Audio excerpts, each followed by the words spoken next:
President Yoon Suk Yeol is in the Czech Republic for an official 4-day visit to promote partnership in diverse business ventures between the two countries, including a major nuclear plant project. So where do trade ties between South Korea and the Czech Republic currently stand? What are the implications of South Korea's planned nuclear power project in the Czech Republic? And how does the trade and investment promotion framework between the two countries look to boost bilateral economic ventures? Hello and welcome to Friday's edition of Issues and Insiders for September 20th here in South Korea. I'm Min Sunhee. Today we touch upon South Korea's partnership with the Czech Republic amid President Yoon Suk Yeol's 4-day visit there to broaden the reach of bilateral business ventures. For this, I have Professor Yang Jun-sok at the Catholic University of Korea live on the line. Professor Yang, it's good to have you with us. Happy to be here. I also have Kwon Soa here in the studio, so welcome. Hello, Sunny. Right, Professor Yang, let's begin with some background information regarding trade ties between South Korea and the Czech Republic.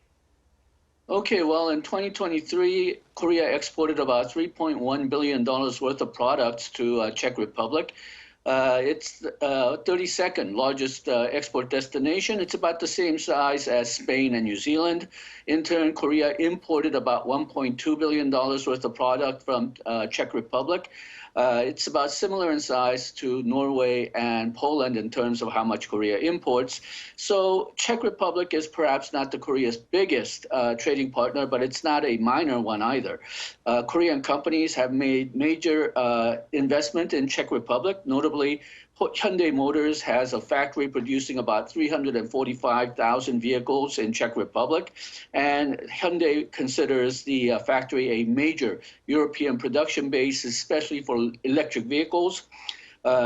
Korea Air reportedly owns about 40% of Czech Airlines, and Tusan owns Skoda Power, a major turbine maker located in Czech Republic. And of course, the big news is that Czech Republic is currently negotiating with a Korean consortium led by Korea Hydro and Nuclear Power Company, KHNP, to construct a nuclear power facility reportedly worth about 24 trillion won.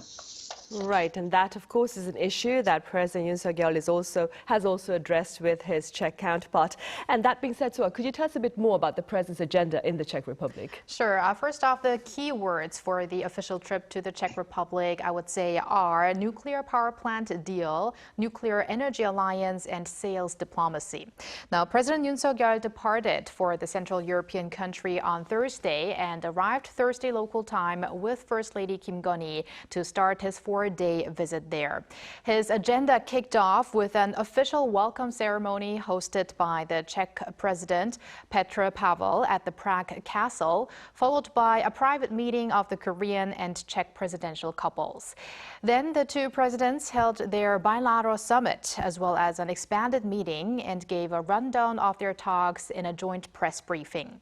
The two discussed cooperation in various fields, such as advanced technology, energy security, and climate change, and both expressed optimism on seeking a final deal regarding a power plant construction project in the Czech Republic.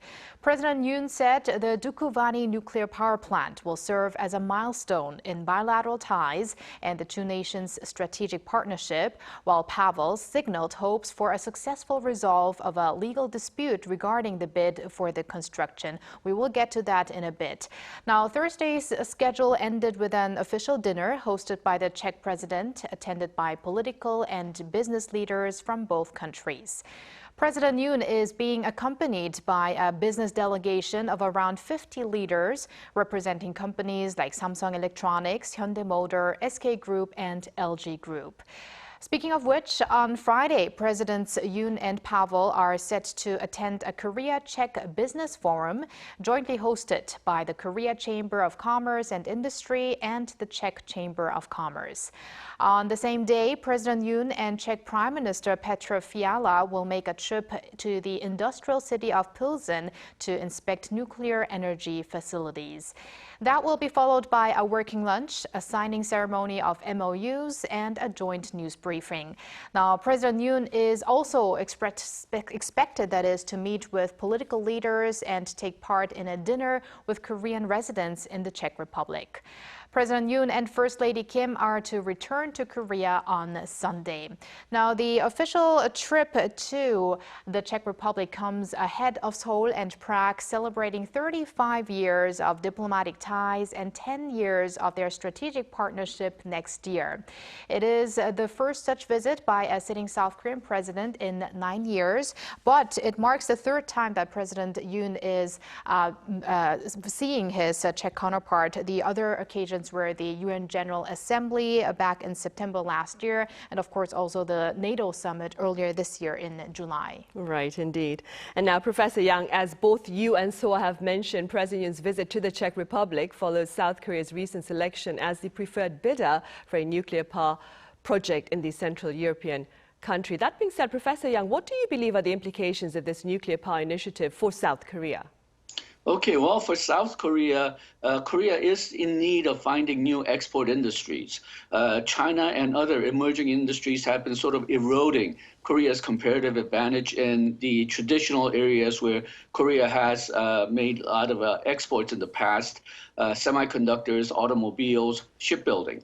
Now, due to general discouragement of nuclear power by the previous administration, Korea's nuclear power exports have not done that well in the last few years.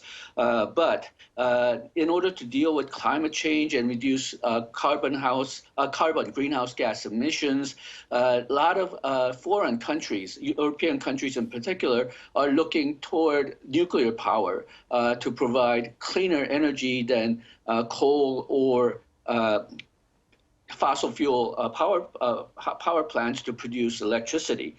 So Czech Republic is part of Korea's efforts to strengthen exports in nuclear power plant construction. If the Czech project is signed, it may represent a new vital export industry for Korea, which can use the Czech results to compete for other offers in other countries in Europe and elsewhere.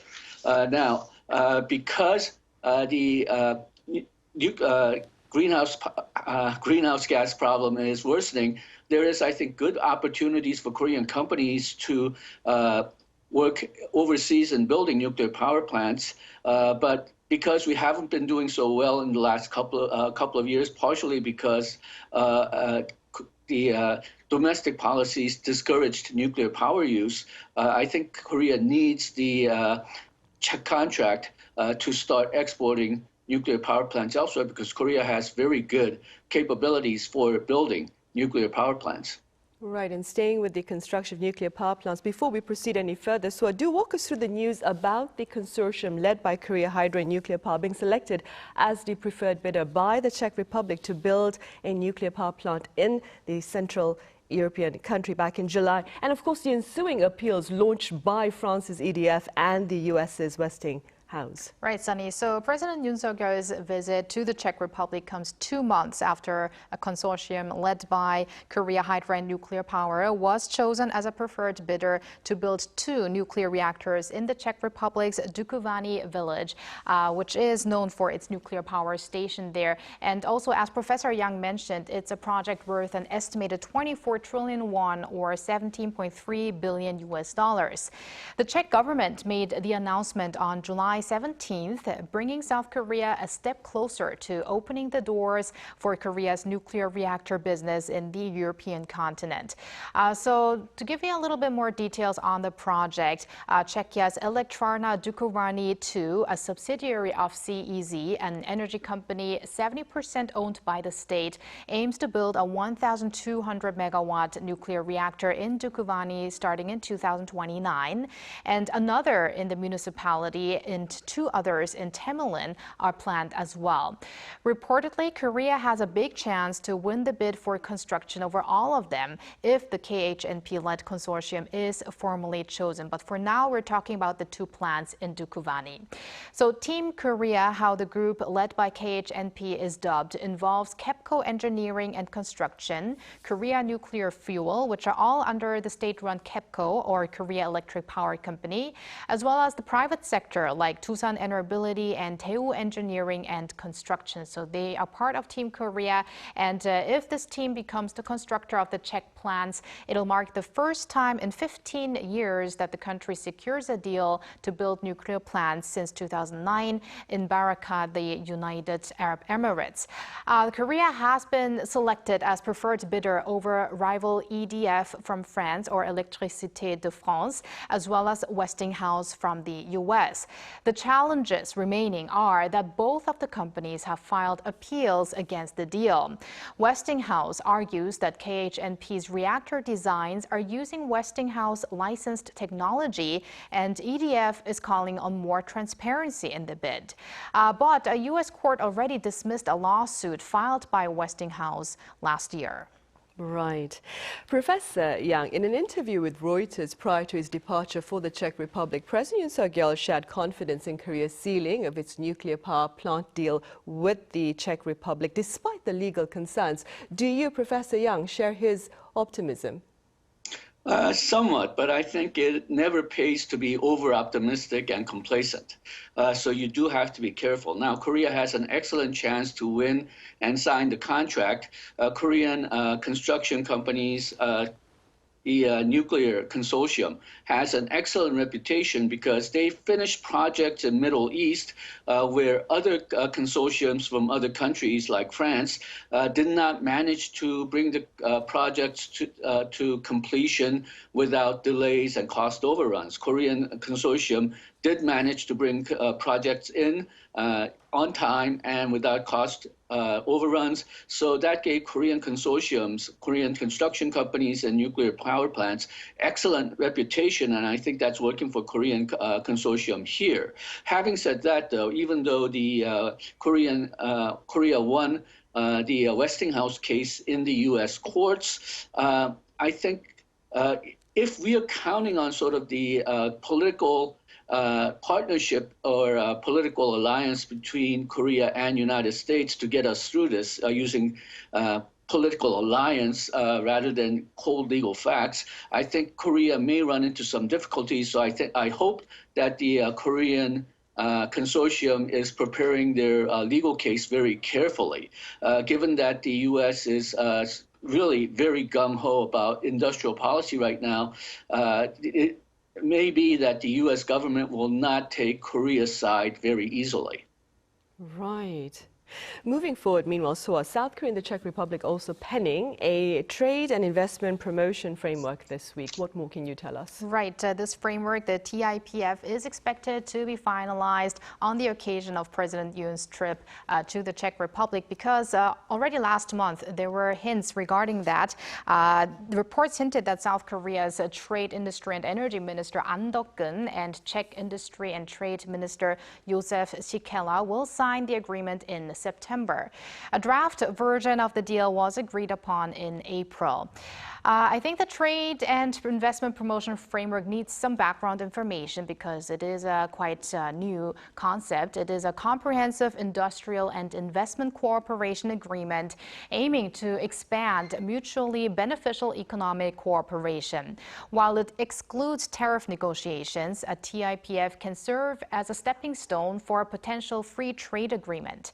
A TIPF does not require a ratification by Parliament and takes effect right upon signing. The TIPF has been introduced under the Yoon administration, and the first of its kind was signed with the UAE in January 2023. And Korea has sealed TIPF deals with 23 countries and aims to raise the number to 40. In Europe, we have sealed these agreements with Poland, Hungary, Finland, and Bulgaria. Now we are expecting the Czech Republic to be added to that list. And also one of the recent TIPFs that we have agreed upon is with Paraguay a month ago. And also the developments on the Czech nuclear power plant project reportedly also served as a catalyst in also getting the trade and investment promotion framework finalized. Probably we will hear more about that this Friday. Right. And broadly speaking, Professor Yang, what have been the gains of the Yoon administration's trade and investment promotion frameworks with its partners worldwide? Okay, well, it's designed to go in deeper than traditional trade agreements. Czech Republic is part of Korea-EU FTA, so they are covered in FTA with Korea, but it's with the whole European Union. So there might be some components that Korea and Czech Republic are interested in, which sort of falls through the cracks. Also, FTA is a very legalistic document. So there's a lot of obligation. And because there's a lot of obligation, there's perhaps some areas that the assignees don't want to get into. So what this TIPF does is, because it's a memorandum of understanding, MOU, you don't have to be completely legalistic. You could just agree to do your best effort or cooperate. So it's in some sense, it's a looser document. But on the other hand, it can be a much more comprehensive document. It can also serve more to cement partnership and understanding rather than set out legal obligations, which sometimes brings two sides into conflict. That's going to happen a lot less with the TIPF. Now, what's the economic effect of TIEF? Well, diplomatically, it does increase cooperation. It does increase understanding. It sort of acts like a guideline if there's a conflict and there's no legal agreement that applies. On the other hand, because it is in some ways a loose document, and because TIPF was something that was started by the Yoon administration, we don't really have a lot of concrete data on how it improves the previous relationship. But on the other hand, there has been a lot of these type of MOUs or partnership agreements, not only in Korea, but with other countries as well. And those usually serve to help the countries' relationship with each other. So it doesn't hurt, and it can potentially help a lot. Right. Professor Yang, speaking on Arirang News ahead of the South Korea-Czech summit, the Czech ambassador to South Korea highlighted 3 areas of mutual interest. The areas are electric vehicles, semiconductors, and health. That being said, which area do you believe is of particular importance between the two countries? Okay, well, automobile was a sort of a obvious area to go into because the Czech Republic and the Korea are both very strong in automobiles. And semiconductors is also another obvious area because Korea has such strength in semiconductors. What's interesting, though, I think, is health and biotech. And that's because Czech Republic reportedly has a very strong biotech industry.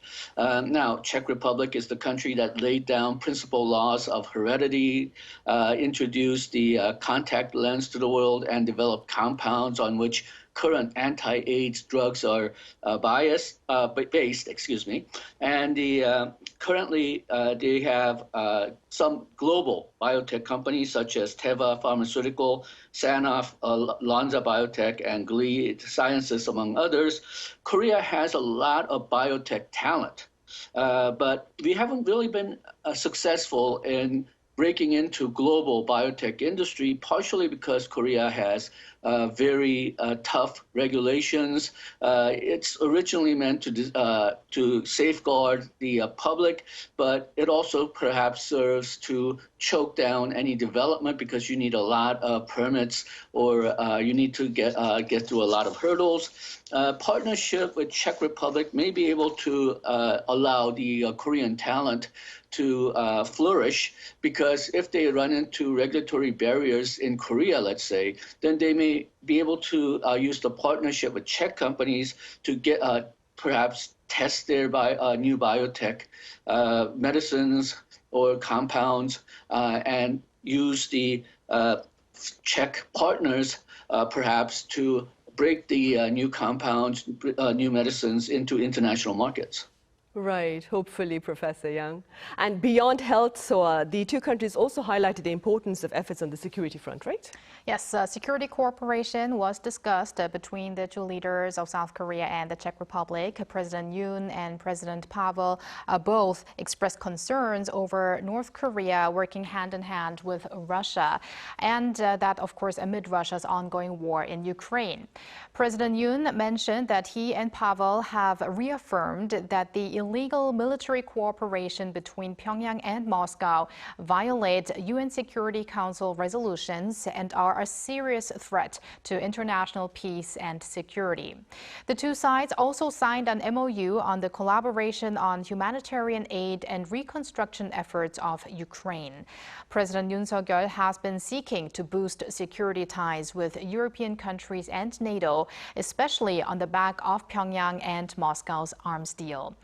When speaking to Reuters ahead of his trip to the Czech Republic, President Yoon said the military and economic cooperation between North Korea and Russia had, quote, greatly underscored the need to strengthen cooperation with countries in Europe like the Czech Republic, which share the same values as us. And also, Czech ambassador to South Korea Ivan Yancharek on security cooperation with Seoul told Arirang TV that it's unfortunate to see that the security in the Euro-Atlantic region is linked to that of the Indo-Pacific area, adding that this is the reason for why things have to be done together. Now, cybersecurity was also an issue that he brought up that could need collaboration. Right, indeed.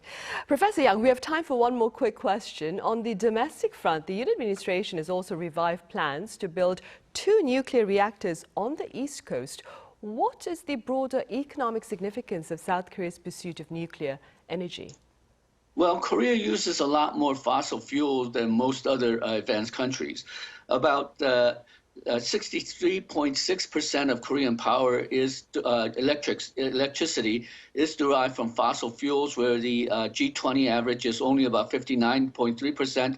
And OECD average is about 53%. So Korea uses a lot more fossil fuel, and perhaps even more problematically, a large proportion of that comes from coal, which is the dirtiest, not only in terms of greenhouse gases, but also microdust, which is responsible for a lot of deaths. Now, I mentioned that in Europe, they're looking back to nuclear power to provide clean energy. That's partially because of the greenhouse gases, but it's also because of microdust. Microdust causes a lot of deaths that we are not really aware of because it's been around for a long time. Reducing the fossil fuel dependence is going to require nuclear power. And in some sense, the nuclear power contract with Czech Republic is also trying to convince Korea to accept nuclear power more, because unless we use more nuclear power, I don't think we're going to meet any of the international goals to reduce greenhouse gases that Korea has promised onto. And the last summer has proved that perhaps even without international pressure, Korea should reduce its greenhouse gases anyway, because the weather is just getting too hot. Right, it really is, Professor Yang. I'm afraid that's all the time we have. Professor Yang, as always, thank you very much for your time and your thoughts. Thank you. And here in the studio, Soa, as always, thank you very much for your coverage. Thank you, Sonia. Have a great weekend. Right, well, on that note, we end this edition of Issues and Insiders. Thank you for watching. Have a great weekend.